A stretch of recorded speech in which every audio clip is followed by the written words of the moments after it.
Мына әйелін ұратын еркектер малсыңдар деп кеше Димаш ашулы пост жариялап дөп басып еді. Сәлден соң белгілі заңгер Айгүл Орынбек бұл мәселені тереңірек зерттеп, адамды кәдімгідей бір ойландырып тастайтын жазба қалдырды.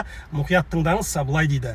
Мен 15 жыл бұрын ескерттім. Енді көздерің жетіп жатыр ма дейді. Мен 15 жылдан бері күресіп келе жатқан теріс ағымдардың нәтижесін ұлтымыз енді көріп жатыр. Көздерің енді жетті ме дейді. Қайдасыңдар? Тек қыздардың шүберегімен, тек қатындармен алысып жүрген ағалар.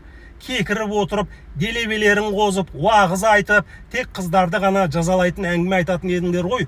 Міне, сол уағыздарыңның нәтижесін көріңдер дейді. Сақалды, келте балақтылардан не зиян көріп жатырсың дейтін едіңдер дейді. Міне, ұлтқа тигізіп жатқан зардабы. Тәрбиелеген жігіттеріңнің әлдері тек қатындарға ғана жететінін дәлелдеп жатыр. Ал оларды тек қатындармен алыстырып қойған мына сендер дейді. Өліп жатқан әйелдердің бәріне сендер кінәлісіңдер. Қыз кезінде жайнап жүрген гүлдерді біртіндеп өлтіріп жатыр. Міне салафиттер мен уахабиттердің еңбегі осы дейді. Мен осындай миы уланған теріс ағымдылармен күресіп жүргенде сен діннің дұшпанысың деп мені аямайтын едіңдер. Енді не дейсіңдер? Қаншама өлген қыздың құқығын қорғап жүрген заңгер ретінде айтайын. Бұл бер жағы ғана.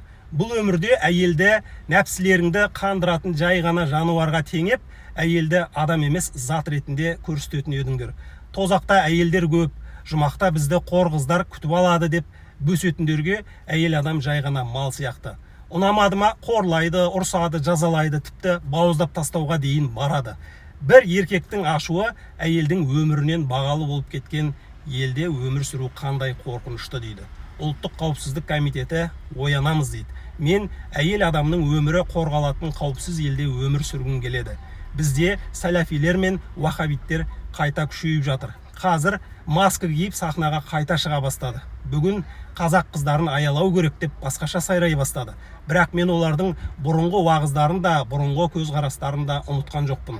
Бүгін әйелдеріміздің басынан өтіп жатқан қасіретке қарап ойланыңдар. Бұлар әйелді ғана жоймайды, бұлар отбасын жояды. Отбасымен бірге ұлтты жояды. Өйткені ұрпақ көбейтетін, бала тәрбиелейтін әйел жойылса, ұлттың өзі жойылады. Сондықтан бұл жай ғана әйел мәселесі емес, бұл ұлттың мәселесі деп нүктесін қойды.